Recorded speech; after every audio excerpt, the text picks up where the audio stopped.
Buenas noches y buenas tardes a quienes estamos aquí.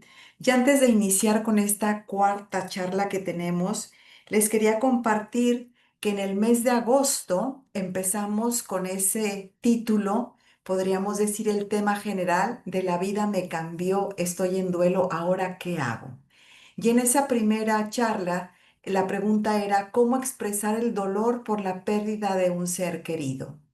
Después, en el mes de septiembre, tuvimos la plática con el mismo encuentro, pero la pregunta era ¿cómo se acepta el duelo? En el mes de noviembre, hace unos días, tuvimos la tercera charla que tenía la pregunta de cómo encontrarle nuevamente sentido a mi vida. Y el día de hoy tenemos la charla que se llama La vida me cambió, estoy en duelo con lo mismo, y la pregunta que es ¿cómo hacer del duelo una experiencia trascendental en nuestra vida? El día de hoy nos vamos a ir por ahí. Ya sabemos que quien nos acompaña en este periodo y en este ciclo de conferencias es Marta María Ahumada Mateus.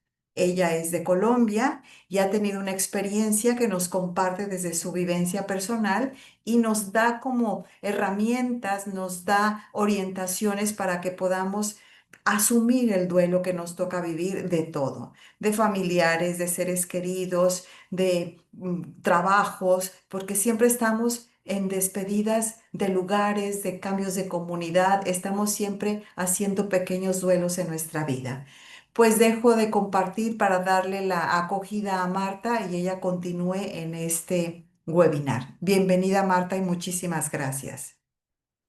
Gracias, Rey, gracias a todos los que están acá. Y como Rey les decía, yo hablo desde la experiencia y lógicamente para poder acompañar en duelo me tuve que formar porque uno puede tener alguna capacidad, pero muchas veces las desconoce y cuando uno se forma encuentra otras posibilidades también. Y desde el enneagrama pues he encontrado también otras posibilidades. Hoy la charla quizás es muy trascendental, es como, a ver, esta charla de hoy, además de mi experiencia, quiero decirles que ha sido como el regalo que Dios me ha dado a través del duelo. La verdad, uno no puede creer que un duelo de un dolor tan grande traiga un regalo. Cuando yo lo comento, pues las personas que están en duelo, que están viviendo ese duelo con toda su intensidad, como que me miran extrañamente, como diciendo, ¿de dónde acá resulta ella diciendo que un duelo es un regalo? Eso es lo que yo hoy quiero transmitirles, porque para mí es un regalo. Todavía tengo mi voz un poquito regular, me salen unos gallitos por ahí, pero sin embargo estoy con la mejor disposición para poder llevar a cabo esta charla. Entonces voy a compartir,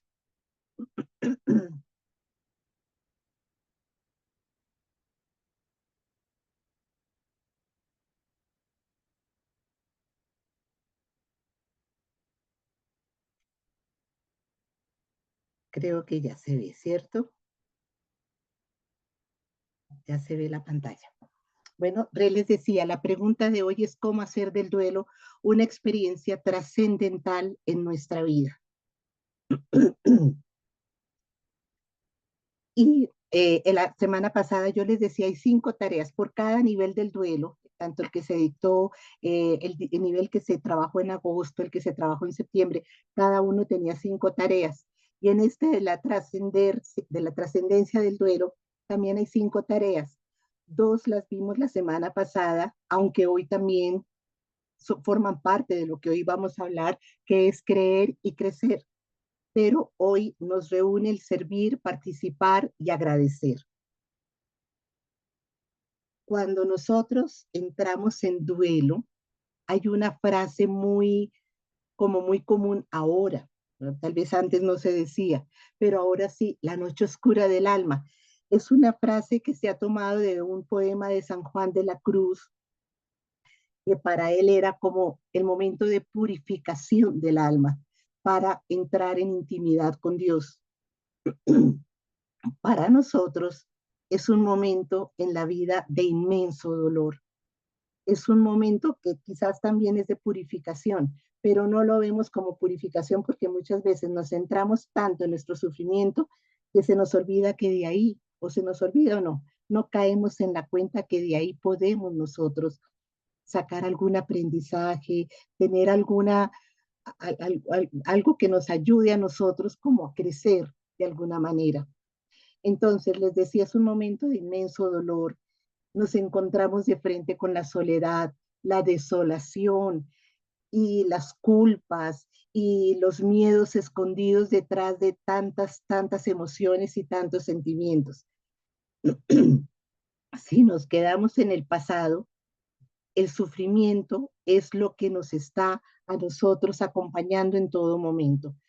Quedarnos en el pasado es vivir en, un momento, en momentos de simplemente repetición de pensamientos que nos hacen daño. En eso, si yo hubiera hecho, si lo hubiera llevado, si yo no hubiera, si sí hubiera. Entonces es como culpas, como remordimientos. Cuando nos quedamos en el pasado, no podemos nosotros tener un duelo o elaborar un duelo como debería ser. Hay personas que se quedan ahí según qué duelos, que si es mi esposo y murió hace 10 años, pero yo todavía estoy en duelo. Están todavía muy metidos en el sufrimiento. El sufrimiento, como les decía yo, tal vez en la charla fue de septiembre, es diferente al dolor, porque el dolor se siente, el dolor no lo puedo yo evitar, pero el sufrimiento sí, porque es una serie de pensamientos que podría yo controlar. Si yo tomo control de esos pensamientos, el sufrimiento no tiene por qué estar. Y hacia el futuro, ese miedo se me puede convertir en incertidumbre, en qué voy a hacer de ahora en adelante, cómo voy a vivir la vida sin esta persona, qué será de mí para el próximo cumpleaños, cómo voy a vivir estas navidades. Entonces siempre como esa incertidumbre, ¿qué voy a hacer si yo no puedo hacer esto sola? Si él siempre me acompañaba, si con ella siempre salíamos, paseábamos, etcétera.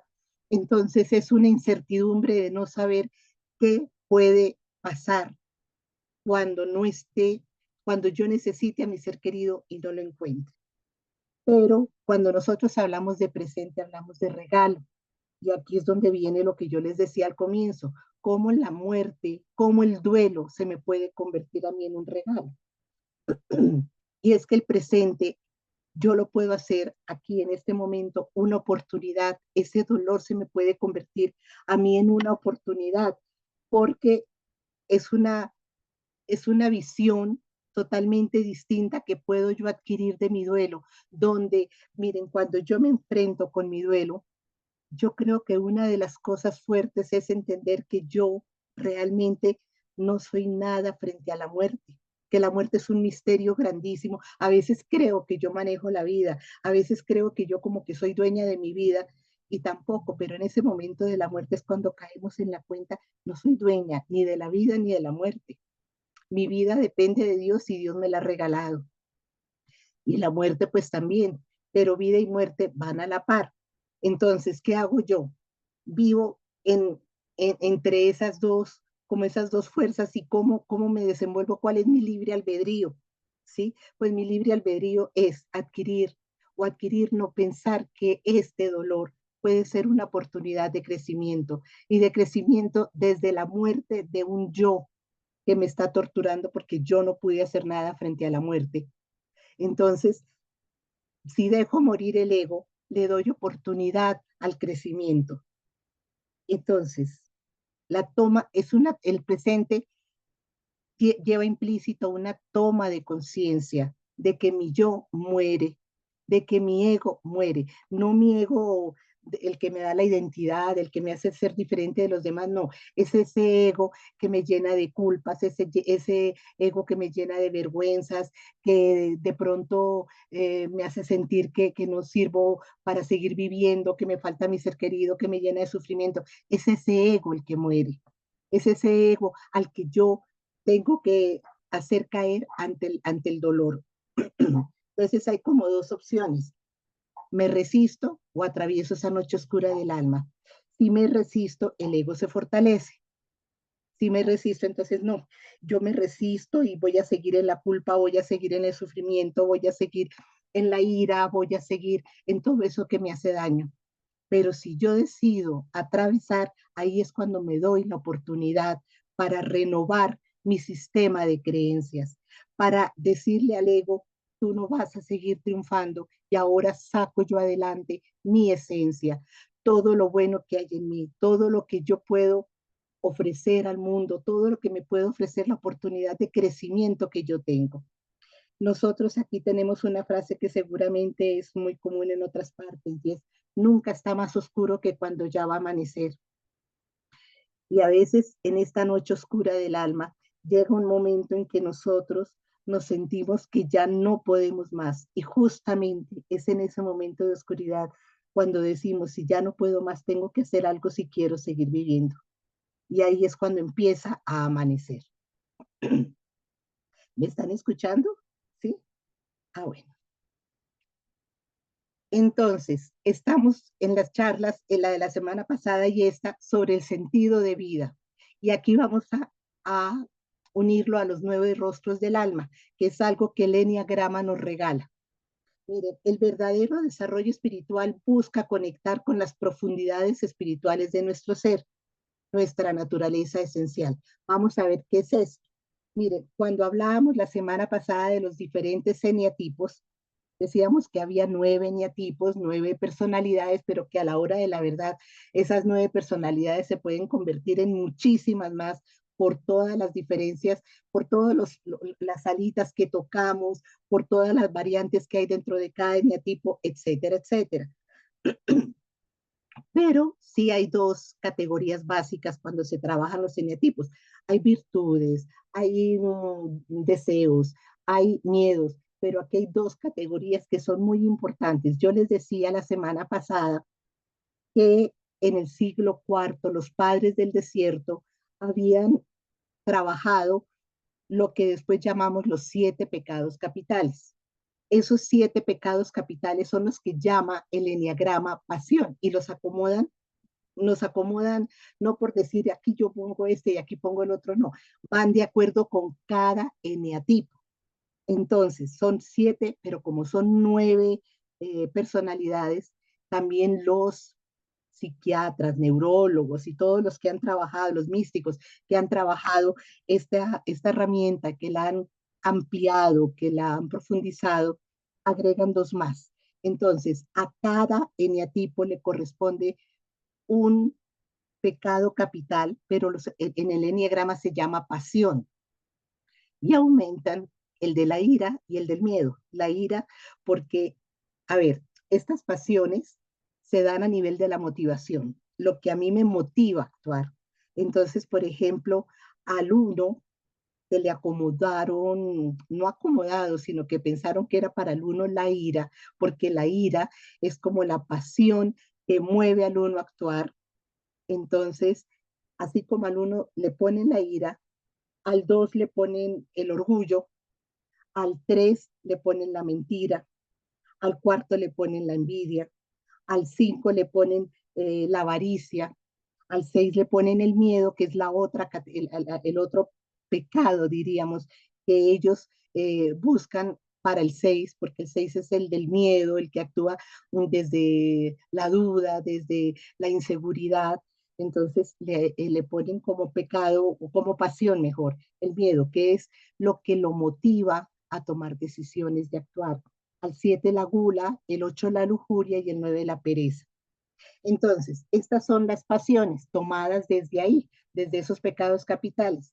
Pero resulta que cada eneatipo también tiene una fijación cognitiva, es decir, una motivación desde el pensamiento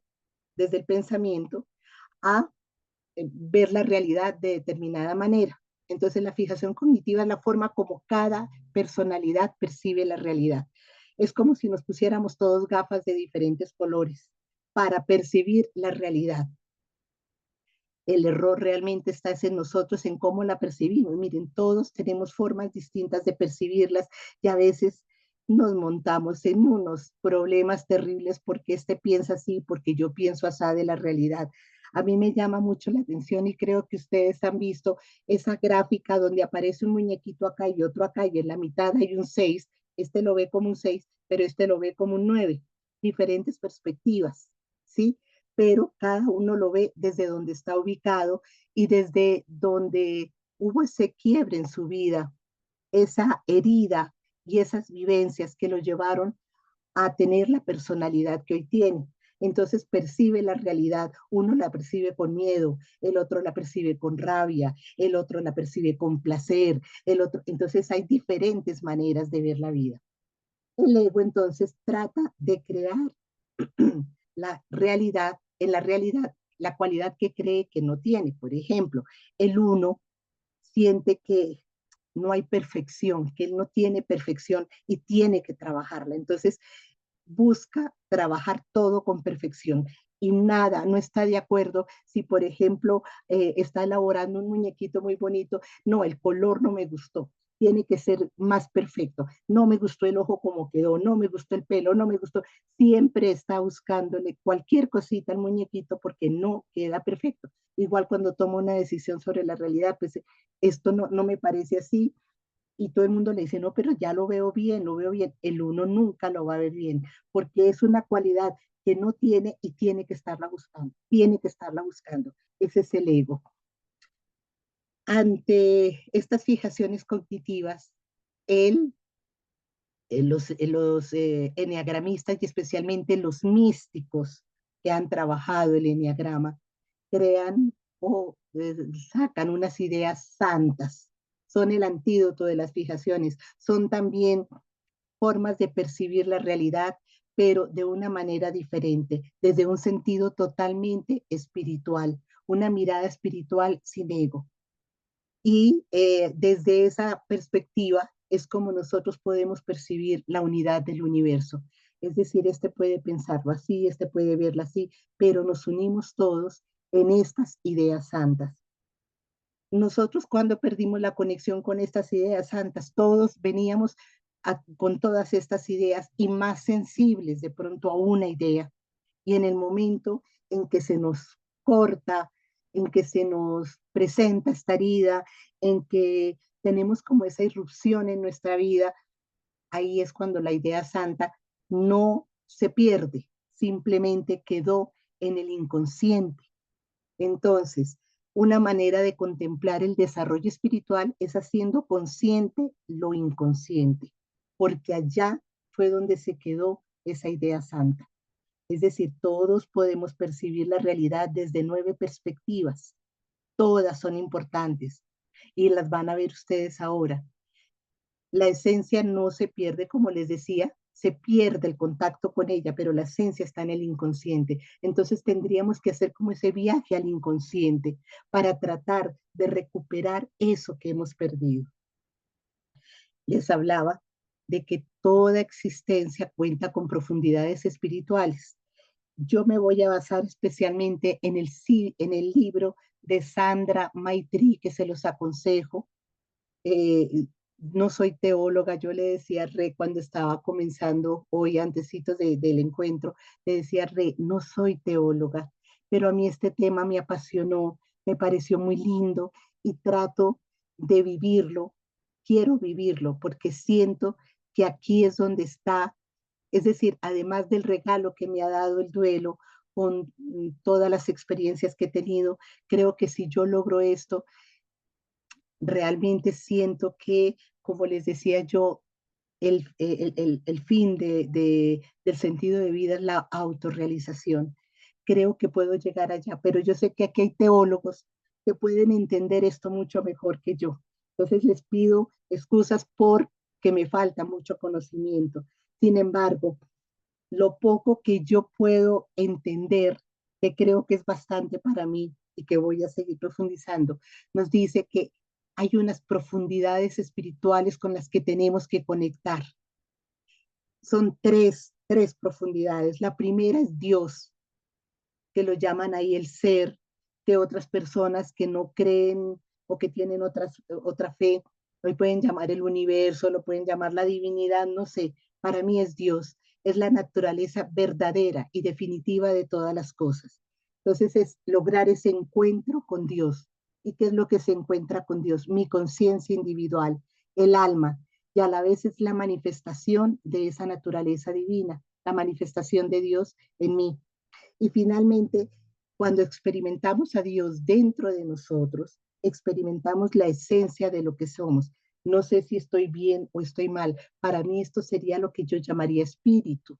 El espíritu es lo que ya me conecta con lo divino. Y de este modo entramos en contacto con nuestra naturaleza esencial. Esencia con mayúscula entonces es el ser, Dios experimentado mediante mi alma. Esencia sería entonces Dios en mí. Es así como yo lo he logrado interpretar y puede sonar un poquito místico para las que somos especialmente laicas y de poco conocimiento en teología, pero les cuento que esta, este encuentro que yo tuve con este libro de Sandra Maitri que se llama El desarrollo, la dimensión espiritual del enneagrama, me dio muchas luces para entender cómo tengo yo que ver el sentido de vida después especialmente de haber tenido una pérdida tan profunda como fue la pérdida de mi hija. Entonces yo les decía que las ideas santas se contraponen a las fijaciones cognitivas.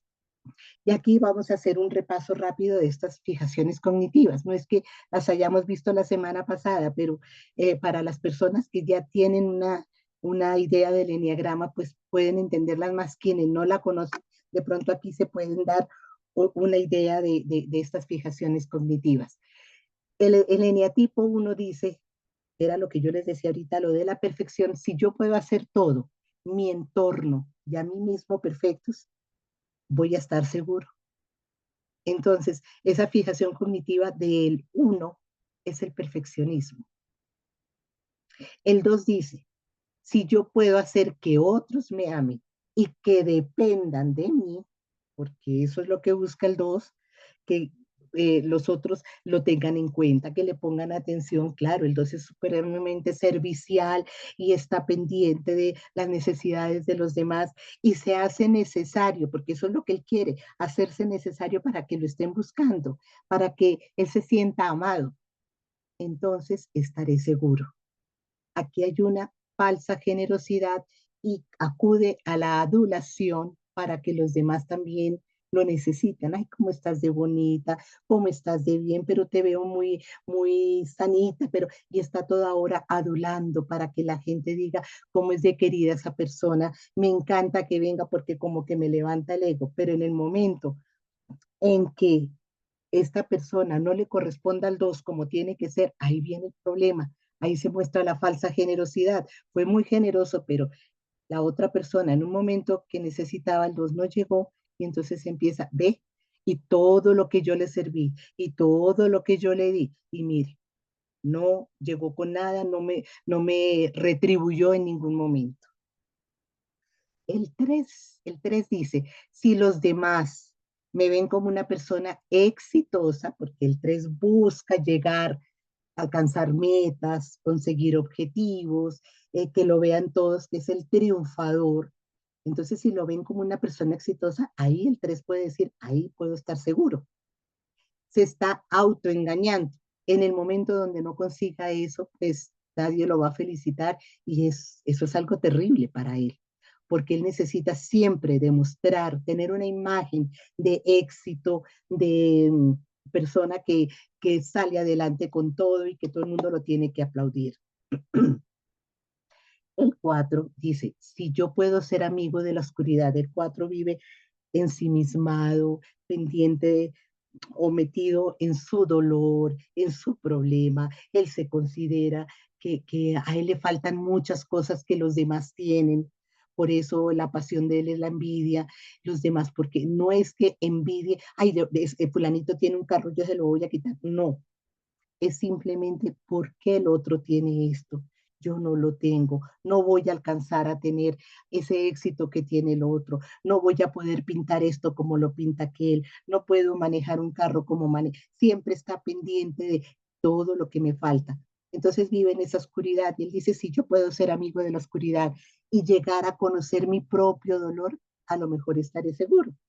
Entonces sufre de una falsa carencia, de su fijación cognitiva. Siempre está pensando que a él le falta algo, siempre le falta algo. El 5 es el que se la pasa estudiando, el que quiere acumular mucho conocimiento. Si yo puedo conseguir una mente enfocada en tomar y comprender las complejidades del mundo, quizás estaré seguro. El 5 está siempre pendiente de cómo, de observar las cosas, de aprender, pero él es para él. Este conocimiento no es para compartir, por eso se dice que su fijación cognitiva es la mezquindad. Yo necesito aprender, tengo que aprender, quiero saber cómo funciona esto, quiero saber cuál es el misterio de esto, quiero, porque así se siente el seguro. Y si llega a alguna reunión y le preguntan, él es el que puede hablar, él es el que puede hablar, pero él no comparte para que el otro aprenda. Por eso su mezquindad. Entonces tiene que desapegarse también de ese conocimiento que él tiene, porque él está muy apegado al conocimiento del mundo, al falso conocimiento.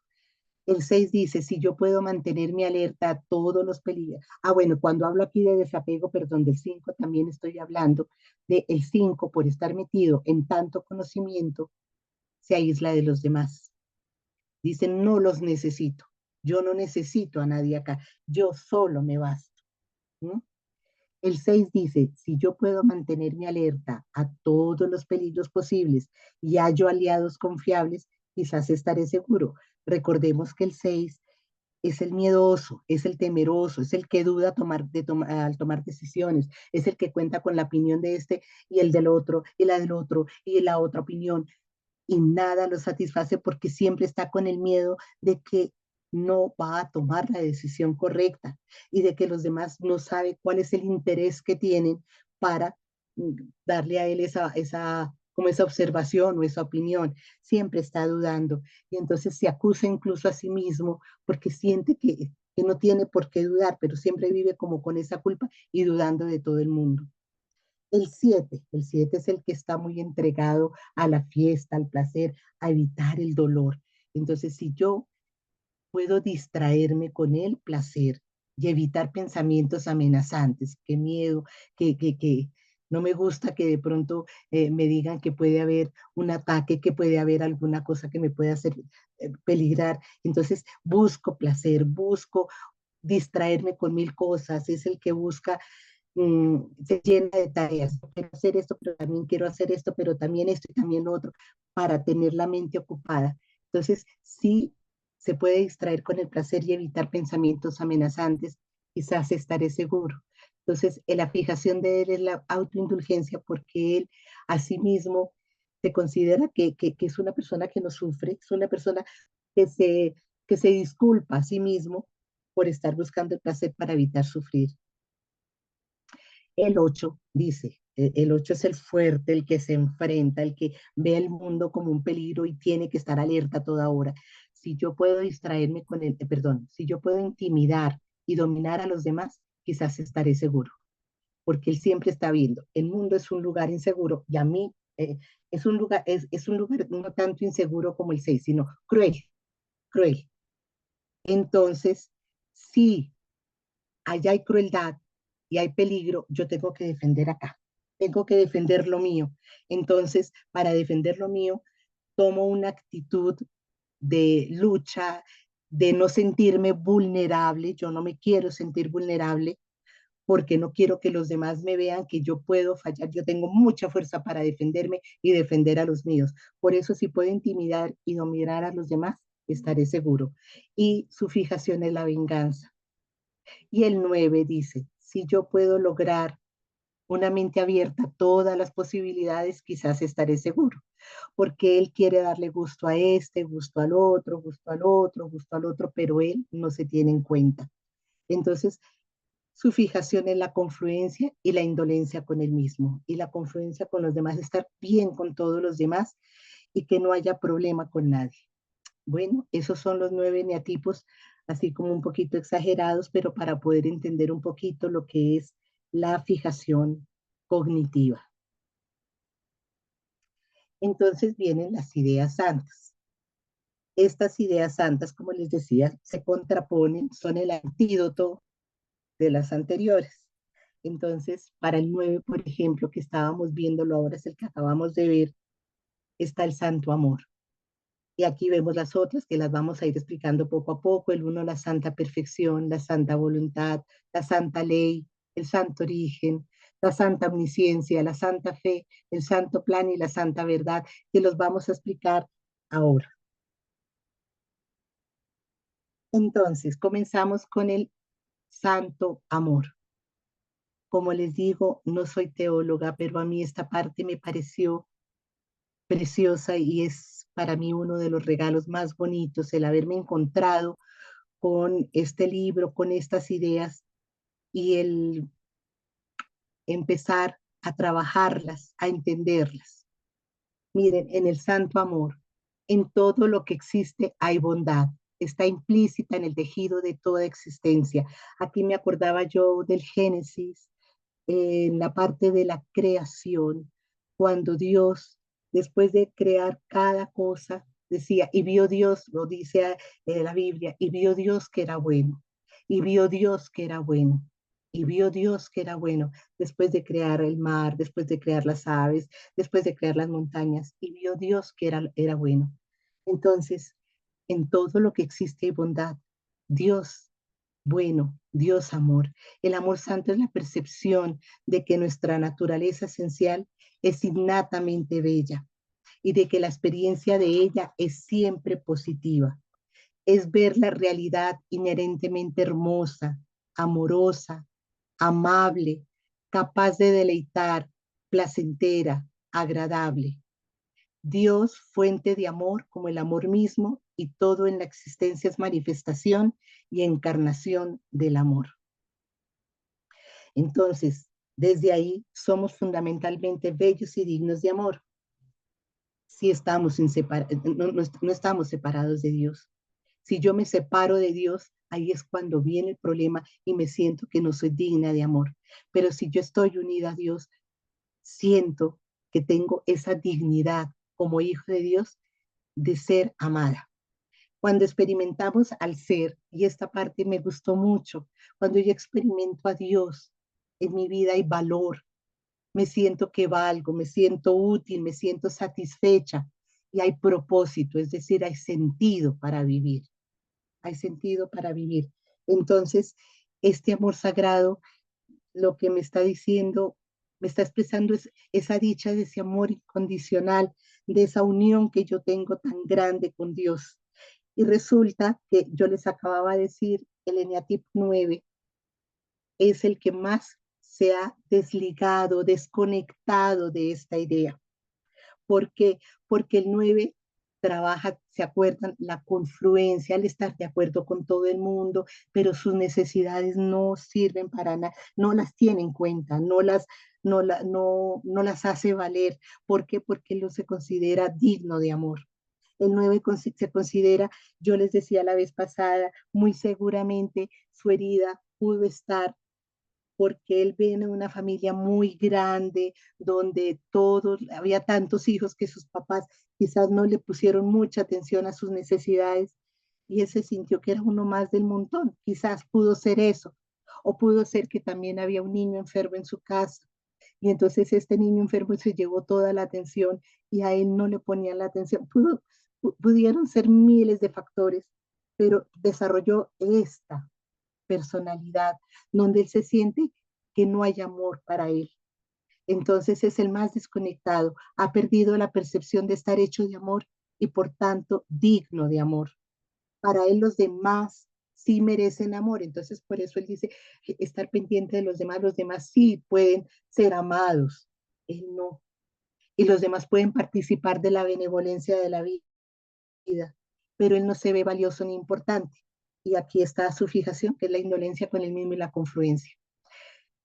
Trabajar estas ideas me da a mí la idea de que no es solamente para el 9. Yo creo que cada uno de nosotros deberíamos de revisarnos también hasta qué punto yo también a veces en ciertas situaciones de mi vida me siento que Dios no me ama y en el duelo pasa. Yo no soy eneatipo 9, pero llegué a sentir eso cuando mi hija murió.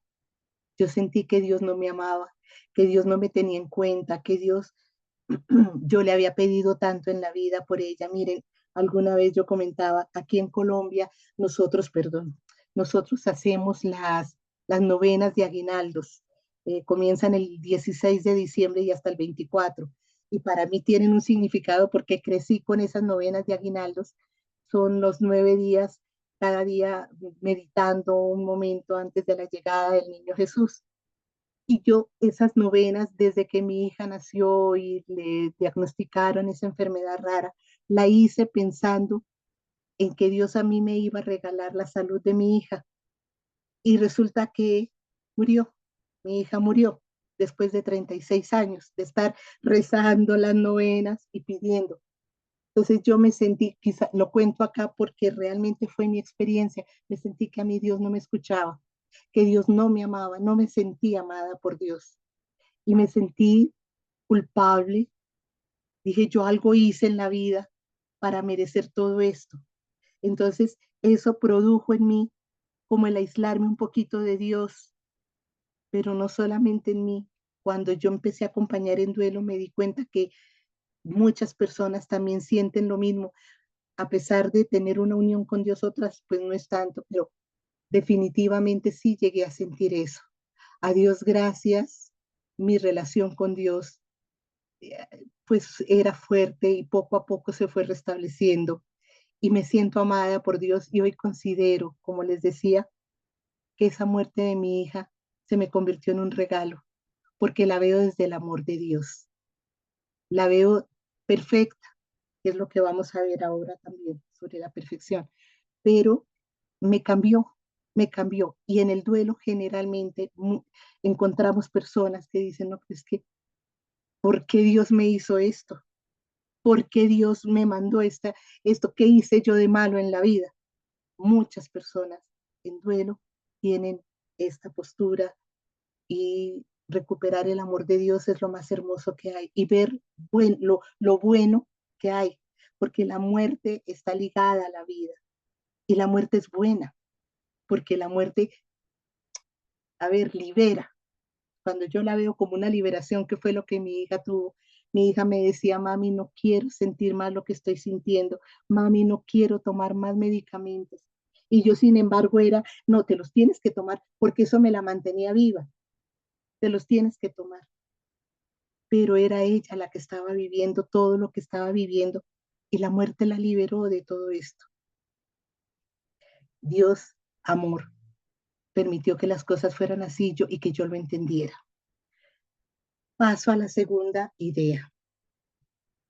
Esta segunda idea tiene que ver con la fuerza santa y la santa fe. Es decir, aquí como que hay dos. No somos nuestros cuerpos, aquí nuestros pensamientos, aquí nuestras emociones. No somos tres cosas distintas. Somos una presencia con todas esas cualidades, con todas las dimensiones que son fundamento del alma. A veces tratamos de separar, no, pero es que yo siento esto, pero es que mi cuerpo, pero no, somos una sola presencia, con todas las cualidades y dimensiones. Y cuando nos consideramos una sola presencia, hay fuerza. Si yo tengo que mirar a tantos frentes, pues es que no encuentro la fuerza, pero esa fuerza la identifico cuando me doy cuenta que soy un todo, una presencia. Ahí no me puedo sentir ni débil ni desvalida. Mientras más en contacto yo esté con Dios, más consciente soy de que mi naturaleza es indestructible e imperecedera y no responde a las vicisitudes del cuerpo. Al reconocer que nuestra naturaleza interior es esencia, surge otra idea santa que es la fe. Nosotros generalmente a veces la fe la tomamos como un proceso intelectual, a ver, ¿por qué yo creo? Creer es lo que no se ve y entonces yo no veo, pero yo estoy creyendo.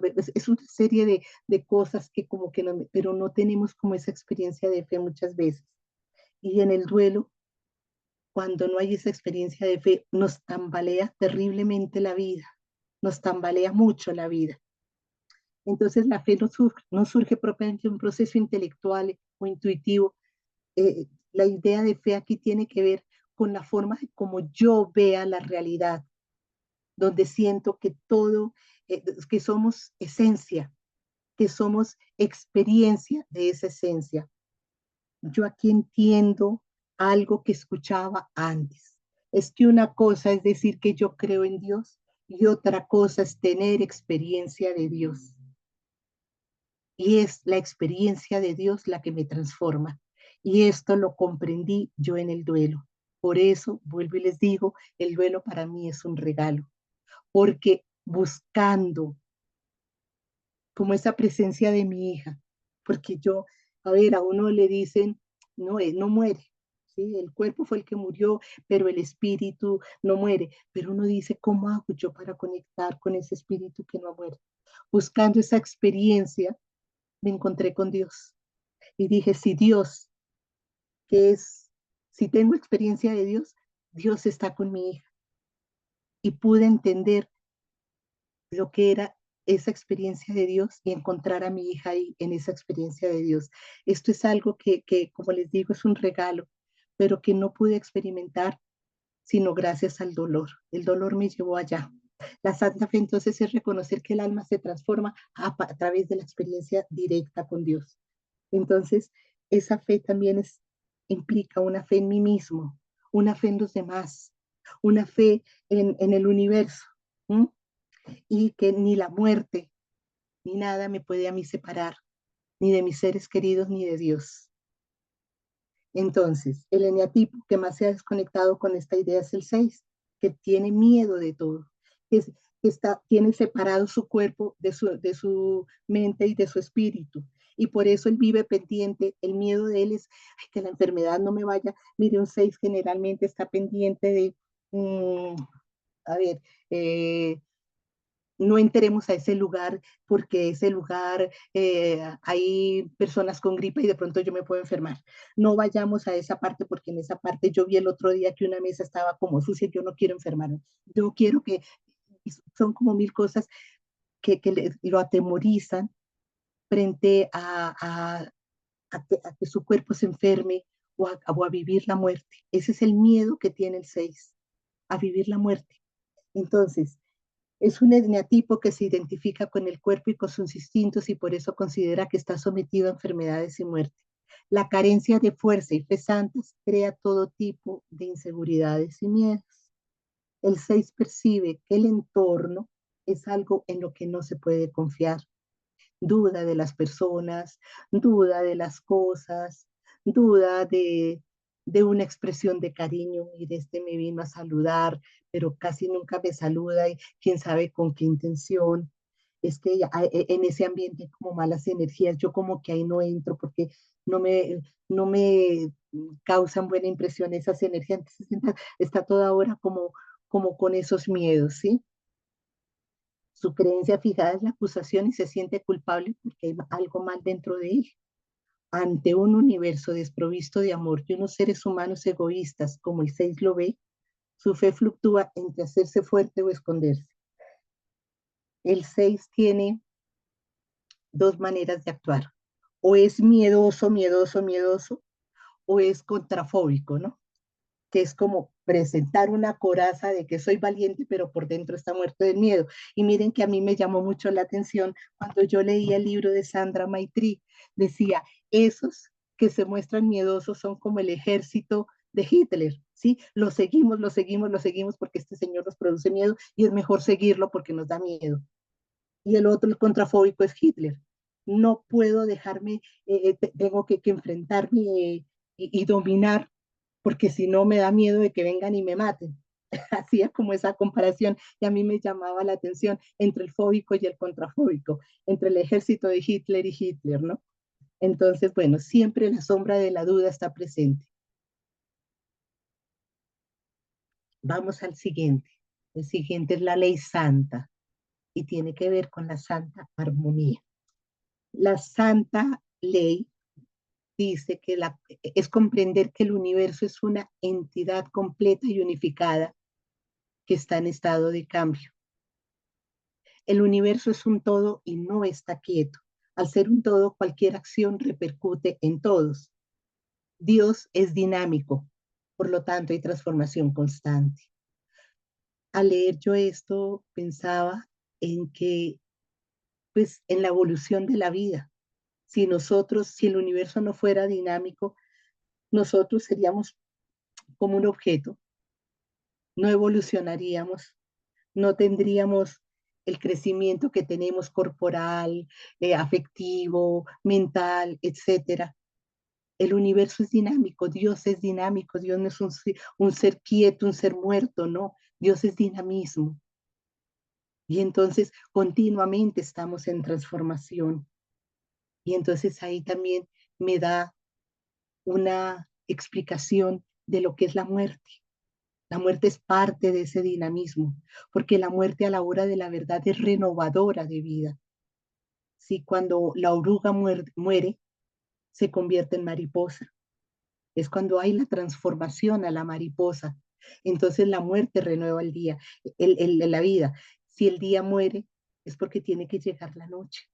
Y si la noche, y la noche es necesaria para el descanso, pero la noche muere porque llega el día. Entonces, todo es dinámico y la muerte para nosotros es renovadora. Cuando murió mi hija, algún sacerdote decía en la Eucaristía, ¿qué tal que nosotros no muriéramos? ¿Imaginan cómo estaría el universo? No habría espacio, no habría espacio para tanta gente que ha vivido. Y a mí me llamó la atención esa vez, esa imagen que él nos dio en esa Eucaristía, porque yo decía de verdad, ¿y cuántas personas viejas, viejas, viejas, viejas, quitándoles el espacio a las nuevas, ¿no? Es que lo que muere además es el cuerpo y el espíritu no muere. Entonces el espíritu también es dinamismo. Yo decía, el espíritu está lleno de energía, es dinamismo, es energía. El objetivo del desarrollo espiritual no es lograr un estado de quietud, sino un dinamismo que nos permita fluir de un estado a otro. Así experimentamos más nuestra conciencia y la armonía. Esto nos conduce a una experiencia santa. Y yo creo que esa experiencia santa es la que tenemos nosotros cuando estamos en duelo. Es una experiencia santa si nos dejamos transformar por el duelo. Si yo me quedo en el pasado, no hay dinamismo. El duelo es movimiento. El duelo se vive hacia adentro, pero es un movimiento interno que me tiene que llevar a transformarme. El eneatipo 3 es el que ha perdido contacto con la conexión con el universo y se cree fuera de él, aislado. Piensa que si no hace que ocurran las cosas, nada ocurrirá. El eneatipo 3 es el de la acción, el tengo que cumplir con objetivos, tengo que lograr estas metas, tengo que lograr el éxito para que la gente vea, me reconozca, me aplauda, mi imagen no se pierda, porque el enatipo 3 está muy pendiente de su imagen también, ¿no? Pero él cree que si no actúa, nada va a ocurrir, que él es el que tiene que hacer todo y gracias a él se da todo. Llega a creer que es ley para sí mismo y esta creencia de que puede funcionar solo lo lleva a esa vanidad que es su fijación. No disfruta el presente porque debe estar pendiente de ser eficaz y hacer y hacer y hacer siempre para lograr objetivos. Sus planes habituales o sus metas son más grandes que ellos. El eneatipo 3 debería de pensar que el amor está más en el ser que en el hacer. Pasamos a la perfección santa. Otra idea maravillosa, preciosa, que la uní mucho al amor santo. Ver la realidad desde una perfección santa, ver que todo está hecho de la naturaleza verdadera y por lo tanto y es por tanto inseparable de ella. La realidad es correcta tal y como es. ¿Cómo cuesta entender esto? Es aceptar. Y en el duelo, esa aceptación sí que es difícil. Como yo les decía tal vez en algún momento, y no me acuerdo si fue tal vez el año pasado, para mí la aceptación estuvo primero que todo en aceptar que yo estaba en duelo. No aceptar que mi hija había muerto, sino que yo estaba en duelo. Ahí fue donde ya dije, si yo estoy aceptando esto, acepto que estoy en duelo porque ella murió. Pero me costaba más trabajo decir acepto su muerte a decir acepto mi duelo. Todo lo que tiene existencia es completo, entero y sin tacha porque es con mayúsculas. Cada manifestación del universo, el árbol, la estrella, el animalito, la persona, lo que sea, es algo continuo e inseparable de la naturaleza fundamental común a todo. Esta perfección solo se vislumbra cuando no estamos viviendo en la superficie de nuestra experiencia y de nuestra vida, es decir, cuando no estamos viviendo en el ego. Ahí es cuando podemos encontrar lo perfecta que es la vida. La mayor parte del sufrimiento humano es el resultado de que la gente experimenta o vive sin vida, sin estar en sincronía con su profundidad interior, donde la perfección santa es obvia. La perfección es subjetiva, en este caso porque se ve lo perfecto desde un modelo ideal. Cada persona dice, no, pues que yo tengo este modelo de perfección y yo miro la realidad así. Entonces, eso es una percepción subjetiva, pero la perfección, cuando yo veo todo perfecto desde el amor de Dios, no hay subjetividad, es simplemente ver todo hermoso, ver todo completo como debe ser. La perfección santa significa que lo que somos es inherente e implícitamente perfecto, que somos correctos tal como somos, que no necesitamos que nos quiten ni nos añadan nada. Entonces yo puedo decir, es que cuando mi hija nació con la enfermedad que traía, yo no veía perfección, yo no veía perfección. Sin embargo, todo lo que yo aprendí con la enfermedad de mi hija, ella tenía una enfermedad rara que se llamaba esclerosis tuberosa. Hoy en día, hablo yo y especialmente con personas que tienen a sus hijos con esclerosis tuberosa y me siento que puedo colaborar, que puedo ayudar, que entiendo de lo que me están hablando, que comparto ese dolor que esas personas tienen, esas angustias que tienen, y eso es bonito, pero a la vez lo que nos enseña para la vida, para entender la vida de otra manera, eso es perfecto, ese conocimiento es perfecto. Yo no sé si ustedes antes de continuar acá conocieron o conocen la historia de Nicolás Vujicic, este señor que está acá, que es un australiano que nació sin brazos y sin piernas. Esta es su familia hoy, no sé si tenga más hijos, pero se casó con esta señora y tiene 4 hijos. Es un hombre de éxito total, pero de un éxito espiritual, porque él quizás también peleó en su vida con, con esa dificultad tan grande que traía. Sin embargo, cuando se consideró perfecto, fue cuando él dijo, puedo salir adelante, soy perfecto. Y hoy en día es un gran conferencista. Es un señor que lleva mucha vida a las personas que se creen muertas en vida, que se sienten muertas en vida. Y esa es la perfección santa, es entender que Él es perfecto como es. Que no, y eso a mí me enseñó tanto en este duelo, porque uno cuando tiene ese tipo, cuando ve, por ejemplo, un cáncer en la casa, dice, ver cómo voy a considerar que un cáncer es perfecto, ¿qué me enseña a mí? ¿Qué me está dando a mí? Es que tengo que encontrar yo qué es lo perfecto de la situación. El eneatipo 1, que es el que busca la perfección, es el que perdió contacto con eso, con su esencia, y crea el sentimiento de perder contacto con la perfección inherente de todo lo que existe y con su propia perfección intrínseca. Entonces el resultado es un hondo sentimiento de angustia, de creencia que él y la realidad que percibe son imperfectos. Entonces está luchando a toda hora, pero es que esto tiene que quedar mejor, pero esto ¿por qué no quedó así? Entonces esa es angustia existencial. Todo tiene que quedar más perfecto de lo que está. Nunca está de acuerdo con las cosas como están. No las acepta. ¿Mm? Todo es imperfecto y no lo suficientemente bueno, lo que le crea él un resentimiento, que es su fijación también, ¿no? Y búsqueda continua. Bueno, la voluntad santa, libertad santa. Existe una voluntad unificada en el funcionamiento del universo.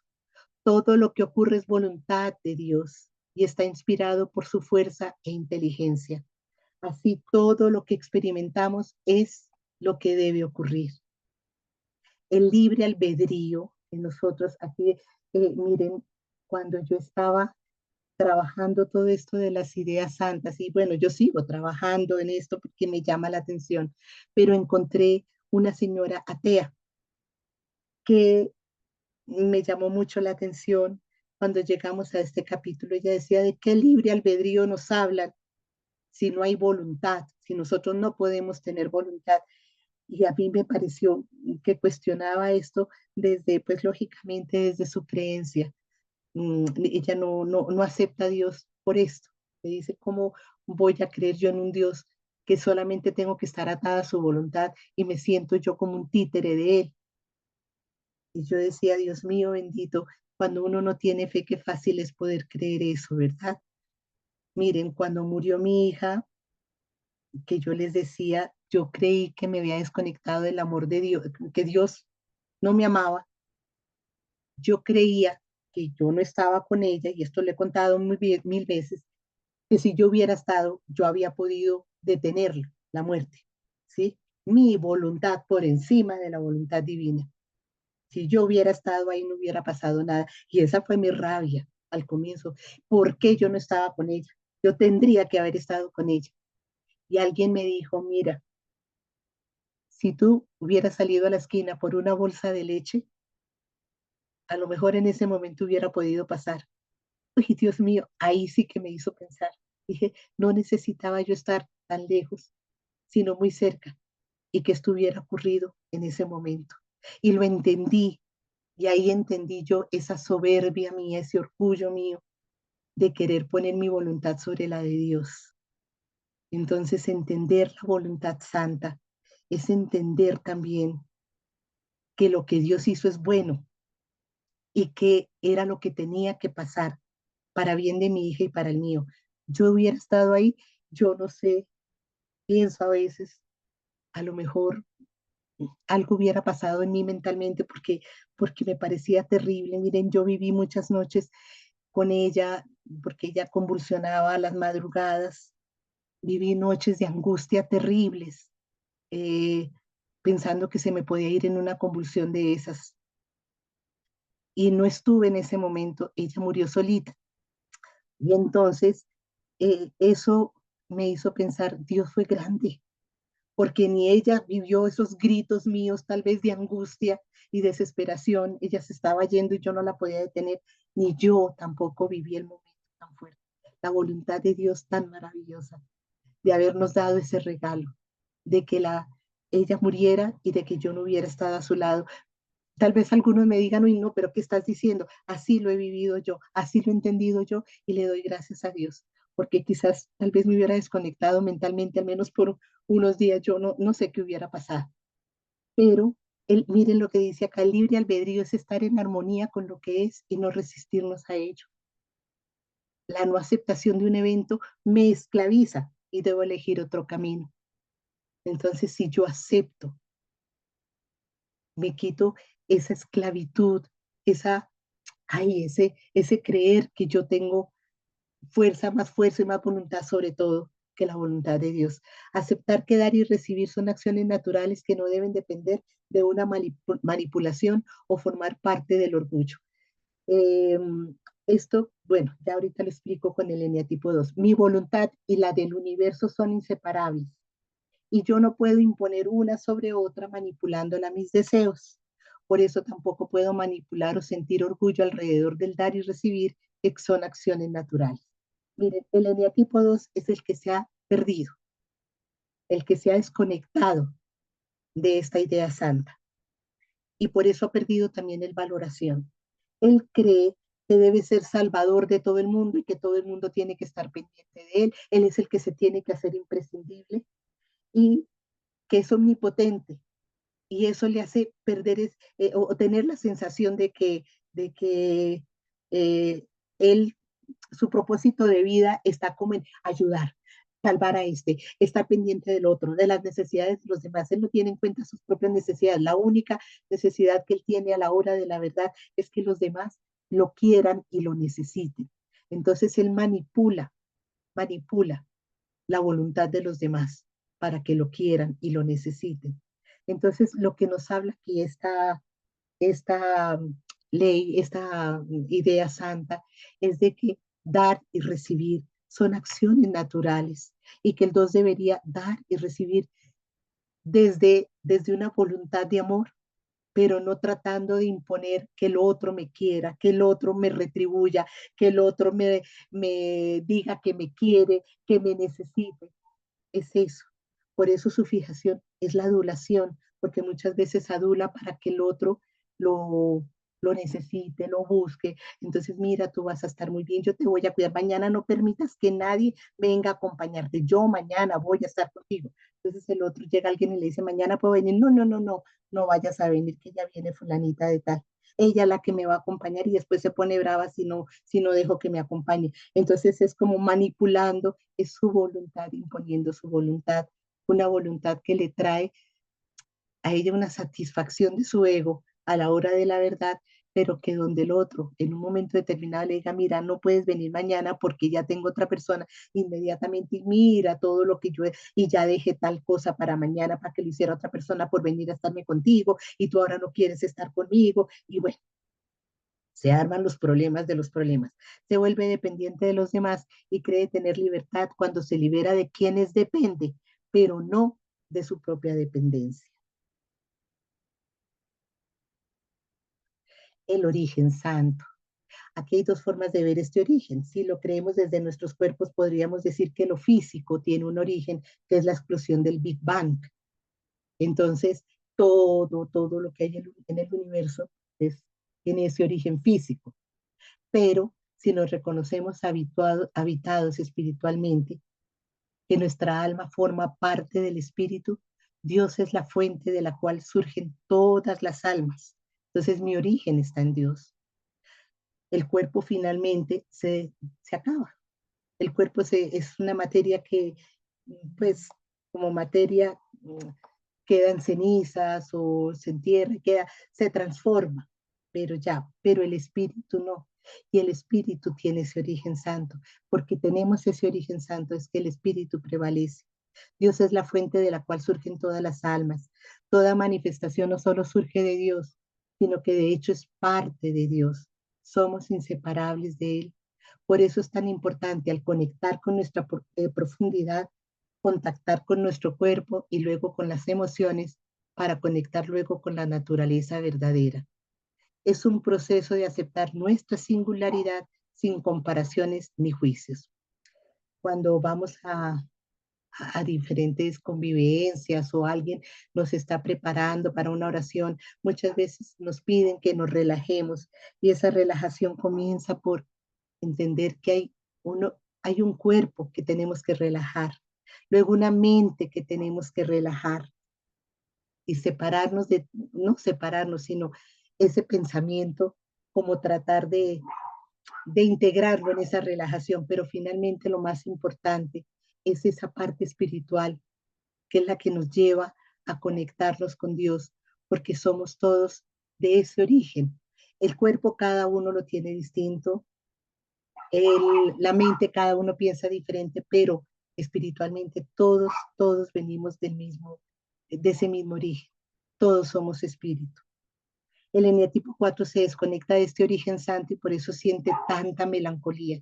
Pero yo de dónde soy, pero yo, ¿por qué siento esta tristeza? ¿Por qué siento esta angustia? Es como que yo no perteneciera a este mundo, es como si su familia lo hubiera dejado solo. Busca externamente su reconexión, y cree que porque ha tenido tantas carencias, porque esa es su fijación, la falsa carencia, el mundo está en deuda con él, el mundo me debe, el mundo me tiene que ver y por ello tienen que satisfacer mis deseos. Entonces yo necesito esto, ¿por qué no se dan cuenta? Yo necesito lo otro, ¿por qué no se dan cuenta? Yo necesito amor, ¿por qué no me tienen en cuenta? Miren, yo he sido víctima de estas circunstancias, ¿por qué no me miran? ¿Por qué no me miman? ¿Por qué no me atienden? Porque entonces vive a toda hora con esa melancolía y ese victimismo. ¿Mm? Su felicidad es efímera. Echan la culpa a lo externo de no poder ser felices. La desconexión que pudo haber tenido con la madre no la siente como un duelo normal, sino como una agresión. Él siente que la mamá lo separó en un momento determinado y que era yo lo que yo les decía la semana pasada. Muchas veces este eneatipo se presenta en niños que han sido separados de su mamá, bien por muerte de su mamá, bien porque la mamá lo dio en adopción, por muchas razones. Entonces, él considera que fue una agresión esa separación. Entonces, siente desesperanza y por eso se cree único y especial, porque está desconectado de todo lo demás. La verdad santa. es la percepción de la realidad en sus múltiples dimensiones, desde lo más físico a lo más espiritual. La verdad acerca de cómo son las cosas y que existen inseparablemente unas de otras. Físicamente y desde el ego creemos que solo somos cuerpo. Desde el ego somos cuerpo y somos materia y este es diferente a mí y el otro también. Entonces yo soy distinto. Físicamente yo soy distinto a los demás. El mundo físico y el espiritual son uno solo. Aquí es donde es la verdad santa. Somos múltiples dimensiones, pero a la hora de la verdad somos una sola. Y todas las dimensiones se unen para formar mi ser como tal. ¿Sí? No me puedo ver como una dualidad, como aquí cuerpo, como aquí mente, como aquí espíritu, materia y espíritu. No, soy una sola. Esa es la verdad santa. El ocho es el que se ha desconectado de esto y se ve así, como una dualidad. Espíritu por un lado y materia por el otro, de naturaleza diferente. Y esta dualidad con la pérdida de contacto de su esencia lo hace sentir separado de Dios. Entonces, a ver, yo soy de aquí materia y eso espiritual, eso que es de Dios, muchas personas que flaquean en su sed o que en su fe, que no tienen a Dios presente, son las personas que se han desconectado de esta verdad, ¿sí?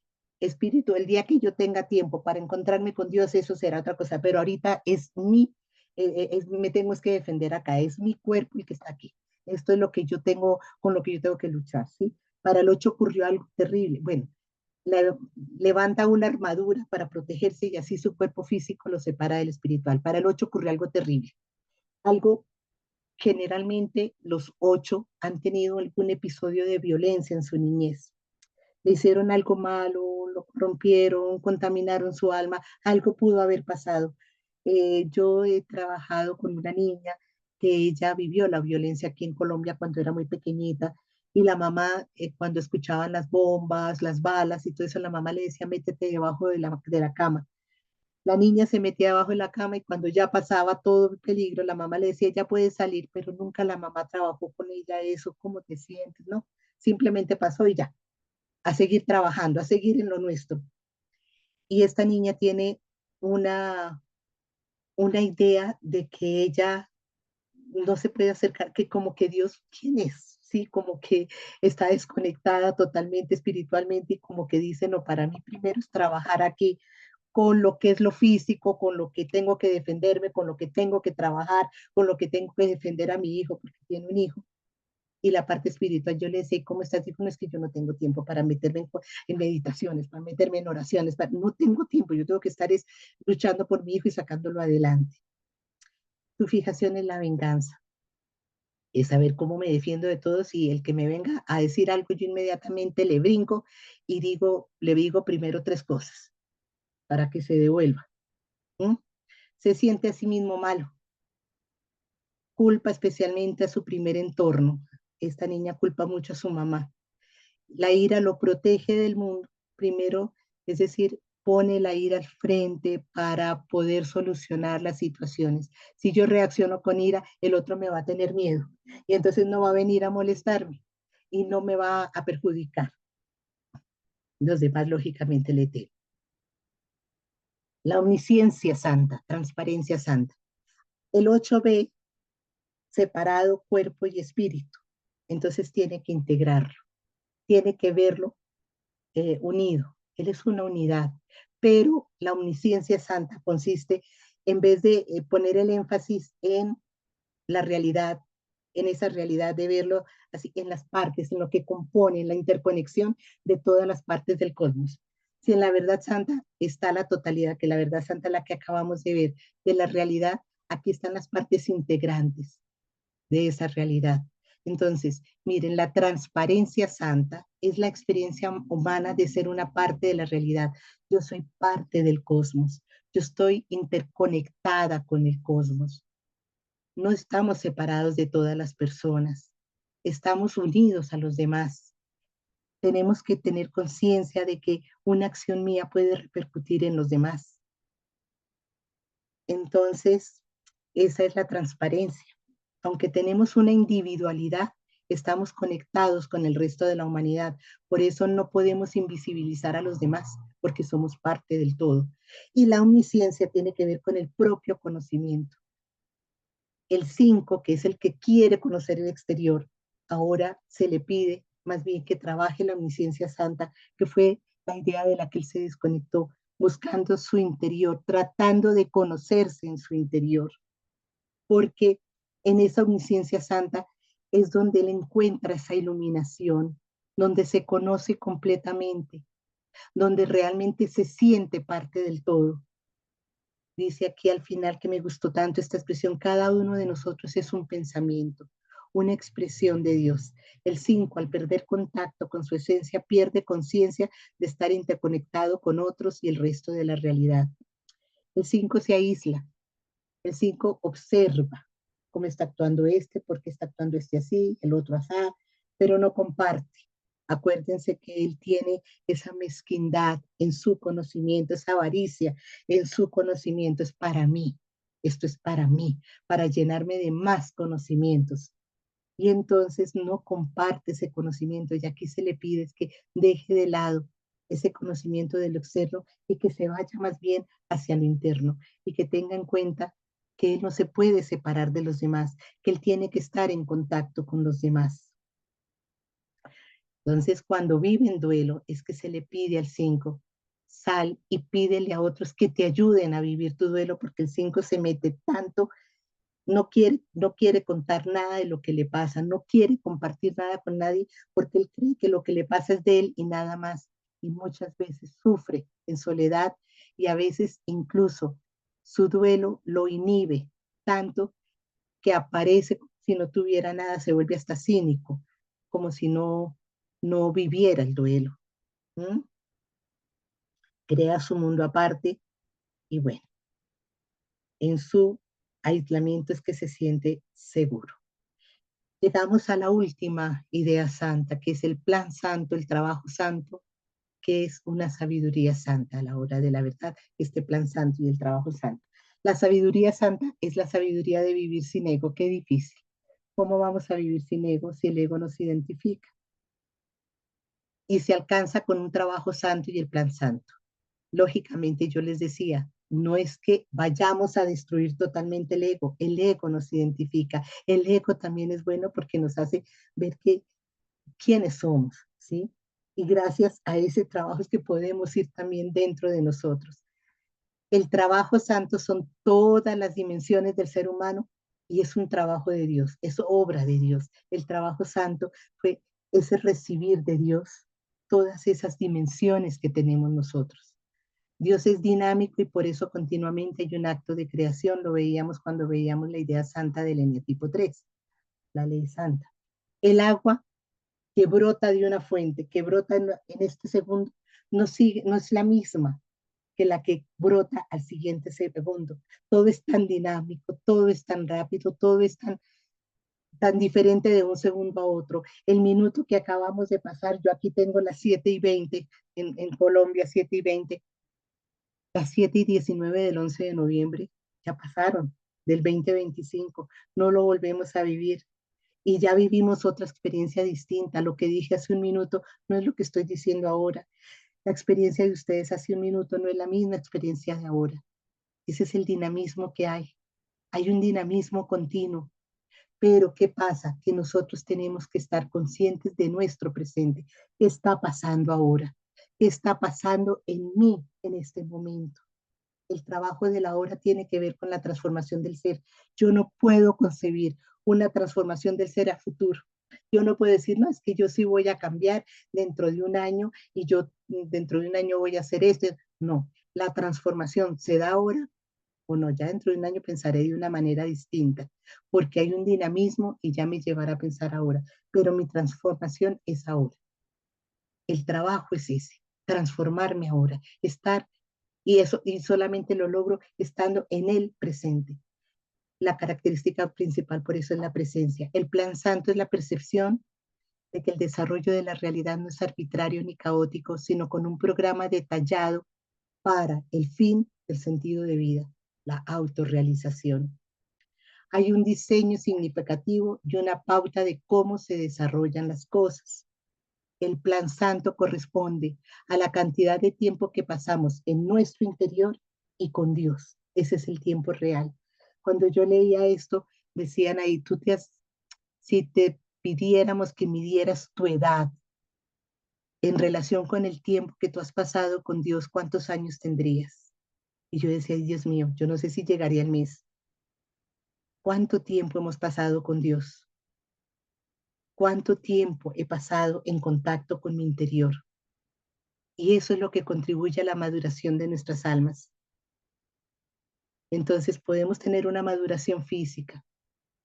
Hay un mapa genético, el ADN y unas etapas de desarrollo embrionario psicológico perceptivo. Podemos tener maduración física, maduración afectiva, maduración cognitiva, pero maduración espiritual. Y a la hora de la verdad, lo que prevalece, lo que nos da la fuerza, lo que nos invita a seguir en un momento de dolor, en un momento de crisis, en un momento de dificultad, es el espíritu. ¿Cuánto tiempo hemos pasado nosotros en el espíritu? Eso a mí me ponía a pensar por lo menos, ¿no? Entonces deberíamos trazar también ese mapa de desarrollo espiritual, así como están los otros mapas, y prever prácticas que conducen a ciertos resultados. Ese es el plan santo. El 7 es el que ha perdido con su naturaleza cuando organiza su plan. El 7 está siempre en pro de planificar el futuro. Y entonces la semana entrante ya empiezan vacaciones, entonces para la semana entrante el lunes yo voy a hacer esto, el martes voy a hacer lo otro, el miércoles me levanto temprano y voy a tal cosa, por la tarde hago, y siempre está en futuro, siempre está hablando en futuro, planeando futuro para evitar estar en el presente. El 7 no puede estar en el presente porque el presente a veces tiene problemas, el presente a veces tiene dolor, el presente a veces tiene dificultades. El 7 no lo quiere enfrentar, por eso planea a futuro, ¿sí? Es conducir su vida, sus asuntos y planificar. Evita el dolor y lo hace planificando para lograr entonces un oasis que calma la aridez, es decir, su dolor. Se imagina, el 7 tiene un problema de imaginación, se imagina mil cosas y proyecta y estudia, entonces dice, yo voy a entrar a estudiar esto, pero también me gusta esto, de pronto entro a estudiar también esto y también lo otro y tiene mil cosas que hacer, nada lo termina, nada lo termina, pero lo importante es estar ocupada, su mente estar ocupada y estar imaginándose cosas. Es muy alegre, el 7 es muy alegre, el 7 aparentemente razona mucho las cosas, ¿no? Pero ese razonamiento, esa imaginación que él tiene y esa alegría es ocultando, es su defensa ante el miedo que le produce el poder sentir un dolor. Siempre está insatisfecho, nada lo pone, por eso que toca acá, toca allá, porque nada lo satisface. Y organiza un plan para sentirse bien con todos, pero no en sintonía con el desarrollo de su alma. Entonces, ya en conclusión, mientras más en contacto estemos con Dios, nos vamos a dar cuenta, esto ya es un resumen de todas las ideas, que en todo lo que hay, en todo lo que existe hay bondad. Todo está hecho con amor. Somos todos merecedores de amor. Que todo es perfecto tal cual es, tal cual funciona el universo, es como tiene que ser, que hay que aceptar la realidad, que Dios es la naturaleza definitiva de todo cuanto existe. El mundo físico y el mundo espiritual son uno solo, hay unidad, no existe dualidad en ese sentido. No podemos vernos por separado, somos una sola realidad. Que nuestra naturaleza es esencia, que lo que nos sostiene y nos proporciona confianza en nosotros mismos y en la realidad como un todo, porque lo tanto la naturaleza nuestra es indestructible e imperecedera. El alma se transforma a través de la experiencia directa con Dios. Todas las cosas que suceden forman parte del patrón cambiante del universo y nada ni nadie funciona aparte del movimiento de la totalidad. Dios es dinámico y por eso estamos en transformación constante. Fluimos de un estado a otro en armonía. Todo lo que ocurre está inspirado por la voluntad de Dios, no puedo imponer mi voluntad sobre la de Él manipulándola. Todos tenemos un mismo origen, somos manifestación de Dios, somos inseparables de Dios. Cada uno de nosotros constituye una parte inseparable de la estructura de la realidad. Aunque soy individual, estoy conectada al resto. Existe una lógica inherente y una progresión en el despliegue del alma humana, incluyendo la nuestra, cuyo movimiento natural es hacia la autorrealización, del mismo modo que una oruga se convierte en una mariposa.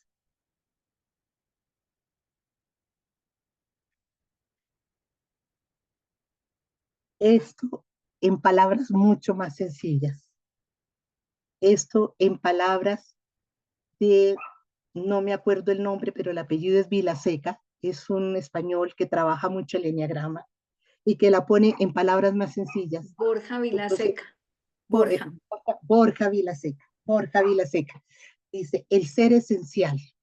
Miren, cuando yo trabajo todas estas ideas santas, el ser esencial nos hace sentir felices, abundantes, plenos y completos. Esto quiero que lo tengan en cuenta porque estamos en nuestro sentido de vida, trabajando o reflexionando sobre nuestro sentido de vida. Nos permite vivir en armonía con nosotros, con los demás y con la vida. Nos conecta con la luz y la sabiduría innata. Dejamos de reaccionar impulsivamente o oponer resistencia. No entramos en conflicto, no tenemos para qué entrar en conflicto. Nos capacita para responder con sabiduría a retos y desafíos. Nos posibilita fluir, ser flexibles y adaptarnos con inteligencia. Nos conecta con la paz y la imperturbabilidad interior. Nos lleva a aceptarnos, amarnos incondicionalmente, aceptar y amar a los demás y a la vida tal como es. Nos permite ver la neutralidad inherente a la existencia, llenando nuestro corazón de paciencia, ecuanimidad, serenidad. Nos invita a honrar nuestra singularidad. Nos permite sentirnos humildes, dejando tanta importancia a nosotros mismos, de nosotros mismos. Posibilita que confiemos plenamente en la existencia, comprendiendo que no nos pasa lo que queremos, sino lo que necesitamos para seguir creciendo y evolucionando espiritualmente. Nos inspira a mirar a los demás con compasión. Nos permite desapegarnos de cualquier persona o cosa. La felicidad está en nuestro interior. Esto, y gracias a Norma por haberme dado el nombre de Borja, Borja Vilaseca, trabaja mucho el enneagrama y en palabras mucho más sencillas, estas son las ideas santas. Este es el resultado de trabajarlas, es el resultado de un autoconocimiento y esto sí que nos ayuda a nuestra autorrealización. Entonces yo les decía, hay 3 tareas que nos faltaban. Las anteriores eran creer y crecer. Y aquí tenemos servir, participar y agradecer. Las voy a poner en frases. Por ejemplo, esta de servir, poner el amor donde hace falta. Para mí, esta definición del servicio, creo que no he encontrado una más especial, más propicia. El servir es poner el amor donde hace falta. ¿Dónde se pronunció? ¿Quién la dijo? Eh, Facundo Cabral, cuando murieron su esposa y su hija en un accidente, Sor Teresa de Calcuta, Santa Teresa de Calcuta hoy, lo llamó para saludarlo, para hacerse, pues ayudar, acompañarlo, darle su voz de apoyo, y le dice, oye, ¿y qué vas a hacer con ese amor que te sobra? ¿Qué vas a hacer con ese amor? Él se quedó frío ante la pregunta que ella le hace. Y ella le dice, mira, te invito a que vengas a Calcuta y me ayudes a lavar leprosos, a limpiar leprosos. Y él se va para Calcuta y está con ella un tiempo y dice que eso le salvó la vida. Y desde ahí la frase de servir es poner el amor donde hace falta. Entonces, nosotros en el duelo y después de haber trabajado todo esto y haber tenido esa reflexión y esas ideas más sencillas de Borja Vilaseca, si cultivamos nosotros todas estas ideas, podemos prestar un mejor servicio a la humanidad, decía yo. Tratar de ser totalmente altruistas, generosos, donarnos de una manera, trascender nuestro duelo de una manera distinta. Yo sé que estas ideas para trabajarlas, esto yo creo que da para esta vida y nos morimos y no hemos terminado, pero ya el hecho de ser conscientes nos ayuda. El mejor modo de encontrarte a ti mismo es perderte en el servicio a los demás. Muchas son las personas que han desde el servicio sanados en sus duelos. Y yo tengo el ejemplo aquí en Colombia de una mujer, Evelyn, ay Dios mío, se me olvidó ahora el apellido, ya les digo. Evelyn, sus tres hijos murieron en diferentes momentos, un bebé al nacer, una niña por un mal diagnóstico murió de 12 años y al año y medio murió su hijo por un cáncer en el cerebro. Y esta mujer que en un primer momento perdió totalmente la noción de su vida y el sentido de vida, hoy en día trabaja para acompañar a personas en duelo, para dar esperanza y dice que es feliz. Sirve de esa manera. Yo sirvo tratando de acompañar a las personas que requieren mi acompañamiento en duelo y para mí esto ha sido sanador totalmente. Yo creo que sí, estas tareas de participar, de servir y de agradecer son las que me han ayudado más a salir adelante en mi duelo y a encontrar en el duelo ese regalo que yo les decía que sentía. Participar, buscar espacios para acompañar a otros, para compartir el dolor, para brindar apoyo, esperanza y consuelo. Ya cuando nosotros somos conscientes de que hemos logrado salir adelante, pues compartamos esa experiencia, brindémosles a otros esas palabras de consuelo, de apoyo. A veces cuando hay un duelo no sabemos qué decir, ya nosotros hemos tenido esa experiencia. Sabemos cómo por lo menos desde el abrazo, porque a veces no hay palabras que puedan acompañar el abrazo, el estar presentes. Sabemos lo que para nosotros fue tan significativo en el momento del dolor tan grande, el encontrar una mano que nos dijera, siquiera quieres un agua aromática, camina, descansas un momento, ven, te abrazo. Y finalmente creo que el agradecimiento es el más sanador de todos estos procesos. Yo siento que cuando empecé a agradecer, empecé a encontrar lo lindo que había tenido todo este duelo. Encontré todas las lecciones que me ha dado el duelo. Encontré todos los beneficios. Cicerón decía que la gratitud no es solo la más grande de las virtudes, sino la madre de todas las demás. Y es que de verdad, cuando uno agradece, es encontrar motivos para agradecer y agradecer es que lo hace sentir a uno de verdad, Dios mío, que la vida, que uno más bien le debe a la vida, no que la vida le debe a uno. Y el Papa Francisco nos decía, la vida cristiana es ante todo la respuesta agradecida a un Padre generoso. Hagamos memoria agradecida de todos esos momentos con nuestros seres queridos. Y esa es una invitación también para ahora que llega Navidad, en Navidad, hacer una memoria agradecida de todos esos momentos maravillosos, sí que es sanador para poder vivir una Navidad en paz. Bueno, creo, Re, si quiere terminar la grabación acá porque viene un ejercicio. Pues muchas gracias, Marta, por esta experiencia y por quedarnos con estas palabras de servir, participar y agradecer, que nos lleve realmente a darnos en todo lo que vamos viviendo, ¿no? Y pues agradecerte y vamos a terminar entonces con el cierre de la grabación.